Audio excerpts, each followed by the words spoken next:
Welcome student, welcome to Romans Learning Maths, and we are in the chapter 4, that is simple equation. And before doing the exercise 4.1, I want to introduce the simple equation. The simple equation क्या होता है, सबसे पहले हमें ये मालूम होना चाहिए, बिकॉज सिंपल इक्वेशन, सिंपल का मतलब है आसान और इक्वेशन का मतलब है साइन ऑफ इक्वलिटी. ठीक है, अभी याद रखिए आप कि जब भी इक्वेशन की बात करते हैं तो कोई भी चीज़ अगर मैं उसको सिंपल सी भाषा में समझाता हूँ, अगर मैं लिखता हूँ 4x प्लस 5 इक्वल टू 30. ठीक है, सो इसमें क्या क्या चीज़ें हैं. इसमें सबसे पहले बात क्या है कि एक तो इसमें ये वाला पार्ट है, this is the left hand part, left hand side, और ये कौन सा है, राइट हैंड साइड. ठीक है, कौन सा है, राइट हैंड साइड. और ये क्या है, sign of equality, sign of equality. ये इनकी साइन ऑफ इक्वलिटी का होना बहुत ज़रूरी है. जब भी आप एक इक्वेशन की बात करते हैं, एक लेफ्ट हैंड साइड और राइट हैंड साइड इसकी इक्वल होती है. बिकॉज जब साइन ऑफ इक्वलिटी लाती है तो अलजेब्रिक एक्सप्रेशन होता है, वो जो अभी तक आप पढ़ा है आपने, या मेरे ख्याल से पिछला आपने कुछ पढ़ा है, तो अलजेब्रिक एक्सप्रेशन भी आपने, तो उसमें आपने देखा होगा साइन ऑफ इक्वलिटी नहीं था, तो जब इक्वलिटी ले जाओ तो इक्वेशन बन जाती है. ठीक है, तो एल्जेब्रिक एक्सप्रेशन क्या बन गया, अभी 4x प्लस 5 एल्जेब्रिक एक्सप्रेशन है, अगर इक्वल टू लग गया तो ये इक्वेशन बन गया. ठीक है, सिंपल इसलिए है क्योंकि इसकी जो पावर है, यानी कि x की पावर है, वो क्या है, वो 1 है, यानी कि 1 में जब रहती है तो क्या है, ये बन गया सिंपल इक्वेशन. ठीक है, नाउ इसमें एक अननोन वैल्यू होती है, सिंपल इसलिए भी कि एक अननोन वैल्यू क्या है, x, इसकी वैल्यू हम फाइंड आउट करना है. सो ये बन जाएगा. तो जब हम इसकी वैल्यू फाइंड आउट कर लें तो that is called the solution of the equation. So धीरे धीरे हम ये करते हैं और आपको ये समझ आ जाएगा. आसान टॉपिक है. पहले देखेंगे कि क्या क्या आपको इसमें से करना है. Move on exercise that is 4.1. ये बात समझा गई आपको. देन आपके पास क्वेश्चन नंबर 1 आता है 4.1 का. आपको लिखा complete the column, last column. ये मैं इसके कुछ पार्ट आपको कराऊंगा, ये बाकी आप खुद कर सकते हैं. ये आपको बनाना है, नॉट ओनली इसमें आप कॉलम बना के बनाना है, बट आपको चेक करना है. एंड आप इसको जैसे क्वेश्चन करते हैं वैसे भी आप इसको कर सकते हैं. जैसे आपको देखा है, दिया है, sorry, x plus 3 equal to 0 और वैल्यू दे रखी है x इक्वल टू 3. लिखा है से whether the equation is satisfied और नॉट. अब मैं बता दूं आपको कि इक्वेशन सेटिस्फाई का मतलब क्या होता है. इक्वेशन सेटिस्फाई का मतलब ये होता है कि जब अगर हम x की वैल्यू इसमें भरें, किस में भरें, हम इस वाले लेफ्ट हैंड साइड, कौन सी साइड ले ली हमने, लेफ्ट हैंड साइड ले ली, और ये क्या है, left hand side x plus 3 है. ठीक है, और राइट हैंड साइड आपके पास कितनी है, दैट इज 0. अगर हम इस x की वैल्यू इसमें भरते हैं तो ये कितना आ जाता है, 6 आ जाता है, और राइट हैंड साइड कितनी, 0 है. तो इसका मतलब हो गया left hand side is not equal to right hand side. अगर इक्वल नहीं है तो आएगा इक्वेशन नॉट सेटिस्फाइड. ठीक है, नॉट सेटिस्फाइड. मेरी बात समझाइए आपको कि अगर कैसे आपने इसको चेक करना है कि अगर ये वैल्यू यहाँ पे ये 0 0 दोनों हो जाता है, यानी कि left hand side right hand side के इक्वल हो जाती है तो इक्वेशन सेटिस्फाई होती. और अगर left hand side not equal to right hand side अगर होता है तो इक्वेशन नॉट सेटिस्फाई होगा. जैसे हम इसका एक थर्ड पार्ट ले लेते हैं, फर्स्ट क्वेश्चन की बात कर रहा हूँ मैं.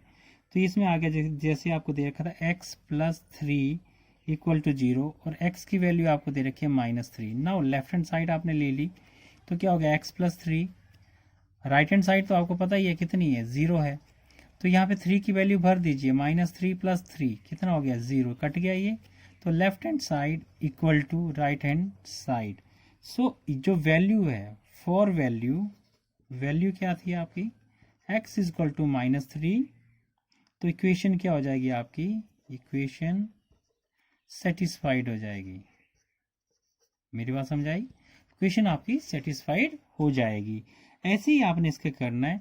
सारे क्वेश्चन इसके बहुत सिंपल हैं, ऐसे ही आपने इसके करने हैं. देन आपका आ जाता है इसमें, जो एक पार्ट और ले लेता हूँ मैं. जैसे मान लो फिफ्थ पार्ट ले लें या 6th पार्ट ले लें. जैसे 5th पार्ट ले लीजिए. क्या है इसमें, 5th पार्ट में दे रखा है आपको x माइनस 7 इक्वल टू 1 और x की वैल्यू कितनी दे रखी है, 8. नाउ लेफ्ट हैंड साइड कितना है, x माइनस 7, x की वैल्यू इसमें भरेंगे तो क्या हो जाएगा, 8 माइनस 7 क्या हो गया, 1. देन राइट हैंड साइड भी आपके पास कितना है, इक्वेशन इक्वलिटी साइन के राइट और लेफ्ट देखना है, वो 1 है. तो इसका मतलब left hand side equal to क्या होगा, राइट हैंड साइड। तो क्या होगा, इक्वेशन सेटिस्फाइड, इक्वेशन सेटिस्फाइड हो जाए, यस आएगा इसमें, यस सेटिस्फाइड। ठीक है, ऐसे आपने इसको देखना है।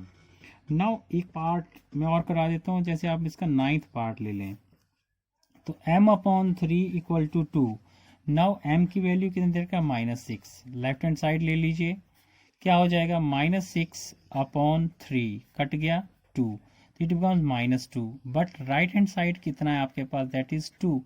तो left hand side not equal to right hand side, तो क्या हो जाएगा, not, no, not satisfied, not satisfied. ठीक है,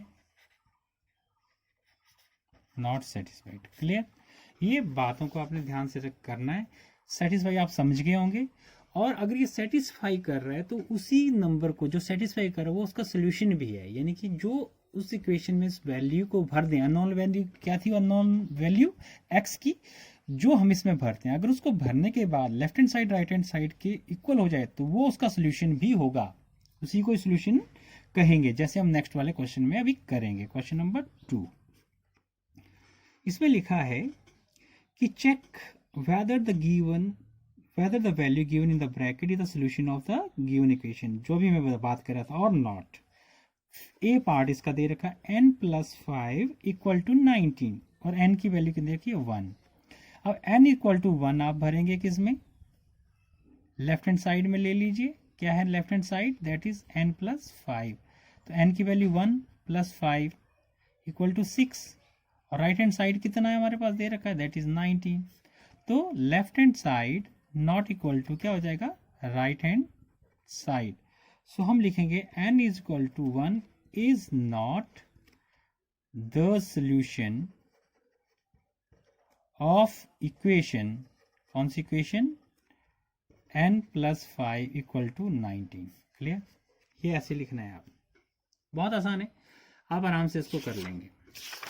नेक्स्ट आपके पास आता है, इसी का एक पार्ट और देख लेते हैं।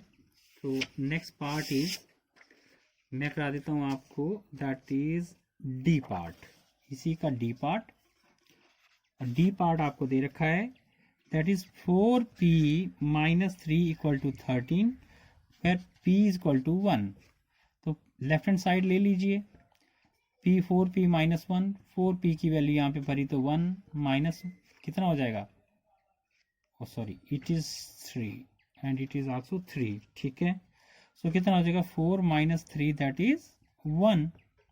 एंड राइट हैंड साइड कितना दे रखा है आपको, दैट इज 13। तो 1 इज नॉट इक्वल टू 13 कभी हो सकता है, नहीं हो सकता ना, तो इसका मतलब क्या हो गया, left hand side not equal to right hand side. So p equal to 1 is not the solution. याद रखना इस बात को, ऐसे रखना है, इसको बोलते हैं सोल्यूशन। वैल्यू कई चीजों से बोला जाएगा आपको, लेकिन आपको सोल्यूशन का मतलब समझना है कि अगर इसकी वैल्यू इसमें भरने के बाद left hand side equal to right hand side हो जाती है, then it is a solution, otherwise it is not a solution. Clear, now move on question number 3।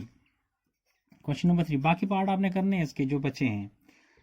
Next आता है कि solve the following equation by trial and error method. Trial and error method का मतलब ये है कि अगर आपको क्वेश्चन आपको दे दिया 5p + 2 इक्वल टू 17, तो ट्रायल एंड एरर मेथड का मतलब ये है कि आपने p की वैल्यू सिलेक्ट करनी है जिसमें right hand side equal to left hand side या left hand side equal to right hand side होगा। तो लेफ्ट हैंड साइड ले लीजिए, तो राइट तो दे ही रखिए आपको, राइट हैंड साइड कितना है, 17 है, लेफ्ट हैंड साइड क्या हो जाएगा, 5p + 2। अब p की वैल्यू मैं इसमें 1 भर देता हूँ, तो क्या होगा, 5 × 1 + 2, तो बन गया कितना, 5 + 2 इक्वल टू 7। तो दोनों इक्वल नहीं हुए।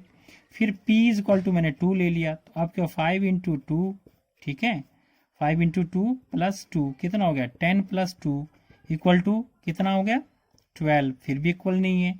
सो p इक्वल टू मैंने क्या ले लिया, 3।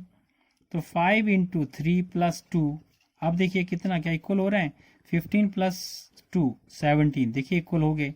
सो हम लिखेंगे now for this p equal to 3, हम लिखेंगे p equal to 3 is the solution of equation, कौन सी, 5p प्लस 2 इक्वल टू 17। ठीक है, ये बात समझ आ गई। यहाँ लेफ्ट हैंड साइड और राइट हैंड साइड देखो दोनों बराबर हो गई, सो ये सोल्यूशन होगा। This is called hit and trial method, मतलब बारी बारी एक एक चीज को आप देखते जाइए, आगे बढ़ते जाइए, आपको एक वैल्यू ऐसी आएगी जहां पे लेफ्ट हैंड साइड और राइट हैंड साइड बराबर हो जाएगी। That is the solution of the equation. Clear, इसका सेकंड पार्ट आपने करना है। Now move on question number 4। Question number 4 में आपने करना है right the equation of the following statement. आप इक्वेशन दे रखी है उसकी, और इक्वेशन आपको बनानी है, स्टेटमेंट आपको दे रखा है। The sum of the number x and 4, sum of number x है देखिए और 4 यही होता है, प्लस करते हैं, इज 9, इज 9 इक्वल टू 9। ठीक है, बन गई इक्वेशन। इसी का जैसे आप सेकंड पार्ट आप देखते हैं तो क्या होता है उसमें, 2 subtracted from y is 8। 2 subtracted from, 2 से y नहीं सब्ट्रैक्टेड, 2 सब्ट्रैक्टेड फ्रॉम y पहले आएगा, -2 इक्वल टू 8। इज 8 का मतलब इक्वल टू 8। थर्ड का मतलब क्या हो गया, थर्ड में 10 टाइम्स a, 10 टाइम्स a, तो a इंटू 10 हो गया, इसका मतलब 10 टाइम्स a इज 70, यानी कि इक्वल टू 70। तो ये बन जाएगा 10a इक्वल टू 70।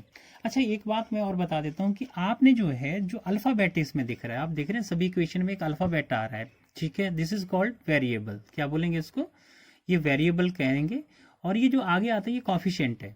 तो हमेशा आपने जो न्यूमेरिकल वैल्यू जो आई है उसको आपने हमेशा आगे लिखना है, इसको पीछे लिखना है। समझा की बात, A10 नहीं लिखना, आपने 10a लिखना है। समझा की, तो ऐसे इस बात का आपने ध्यान रखना है। जैसे इसका मैं अब 8th पार्ट करता हूँ, बाकी पार्ट आप भी तो करेंगे। ठीक है, तो अगर मैं इसका मान लो 8th पार्ट करता हूँ, 8th पार्ट क्या है, if you take away 6 from 6 times y, 6 time y क्या होगा, 6 इंटू वाई, उसमें से 6 आप निकाल लेते हैं। 6 you take away 6 from the 6 times 6 you get, यानी दैट इज इक्वल टू 60। ये बन गया आपके पास 6y minus 6 that is equal to 60। This is the required equation. तो इन दिस वे आप कोई भी इक्वेशन आप निकाल सकते हैं आराम से, इसमें कोई भी प्रॉब्लम आपको नहीं आएगी। क्लियर।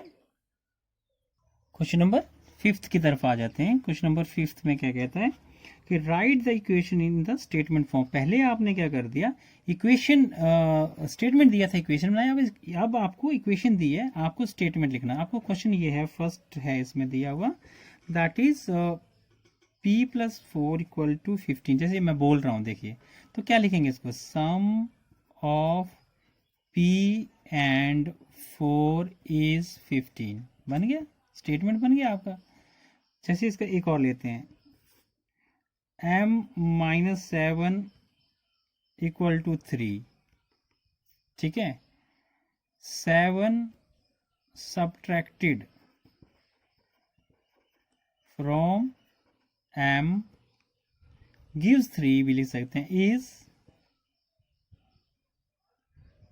क्या हो गया, 7 subtracted from 3, no m subtracted from m is 3।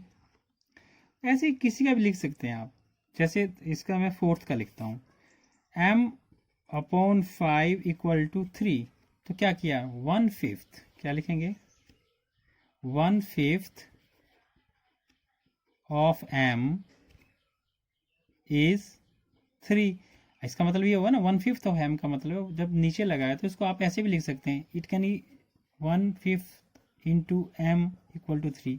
1/5 of m is 3, या गिव्स 3 भी लिख सकते हैं, उसमें कोई ये नहीं है। स्टेटमेंट आगे पीछे हो सकती है, पीछे आंसर आप कुछ भी देख सकते हैं या कुछ भी लिखा होगा, बट आप जो लिख रहे हैं वो आपका स्टेटमेंट जो है वो सही होना चाहिए। कि ऐड है तो ऐड होना चाहिए, सब्ट्रैक्शन तो सब्ट्रैक्शन होना चाहिए, डिवाइड है तो डिवाइड होना चाहिए, स्टेटमेंट चेंज नहीं होना चाहिए, यानी कि मीनिंग कुछ और ना बन जाए क्वेश्चन का। बाकी आप इंग्लिश आगे पीछे हो सकती है। गुड, समझे बात। देन फिर आपका जैसे इसका 7th है ना, 7th में क्या है, 4p माइनस 2 इक्वल टू 18। ठीक है, क्या लिखेंगे, क्या subtracted, 2 subtracted from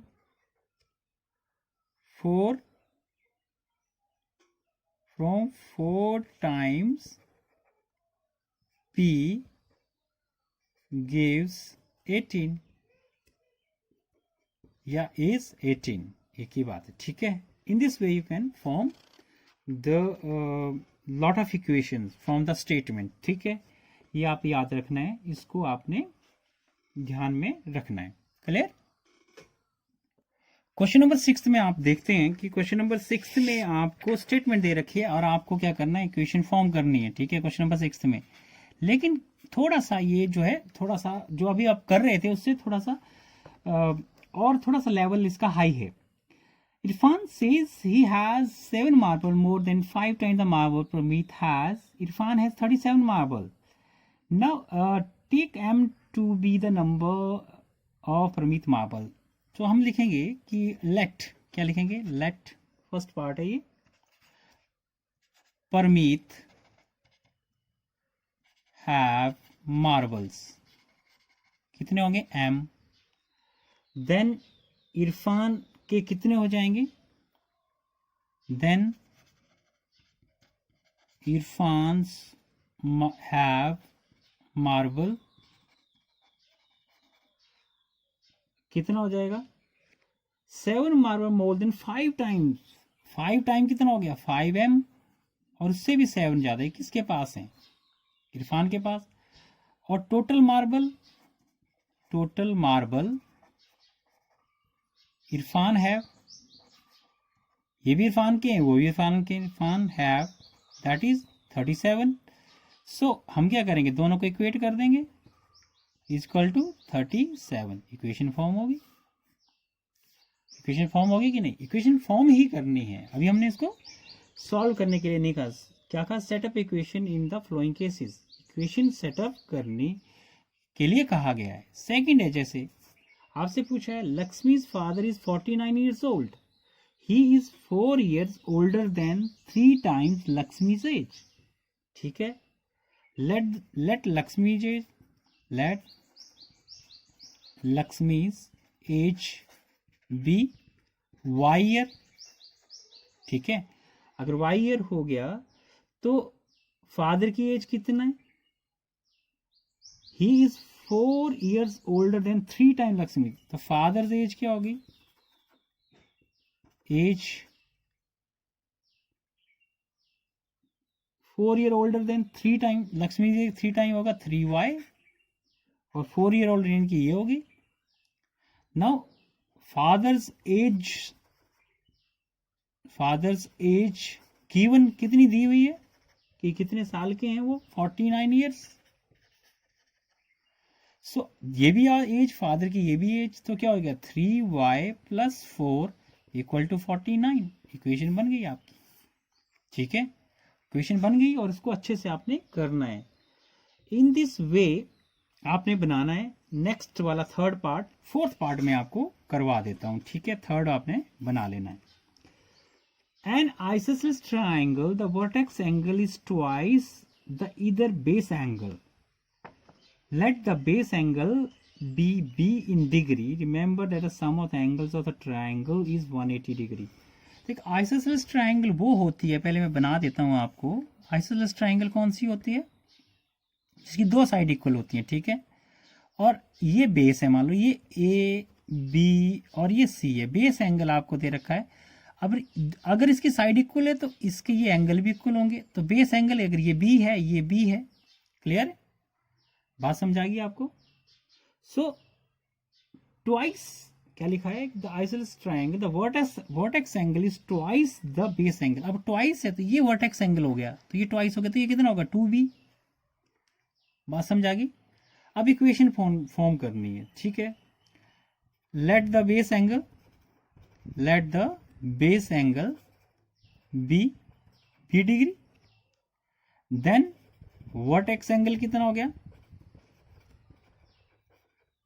2b। Now sum of all the angles of a triangle is, all the angle of the triangle is कितना होता है 180 डिग्री। सो क्या हो जाएगा 2b + b + b = 180 डिग्री, तो कितना हो जाएगा 4b = 180 डिग्री, ठीक है, बात समझ आ गई। सो ये क्या बन गई, ये भी इक्वेशन बन गई, ये भी इक्वेशन आपके पास बन गई कि नहीं। So this is all about this exercise. Hope you will like this video. If you like this video, please share and subscribe. Keep smiling. Bye bye.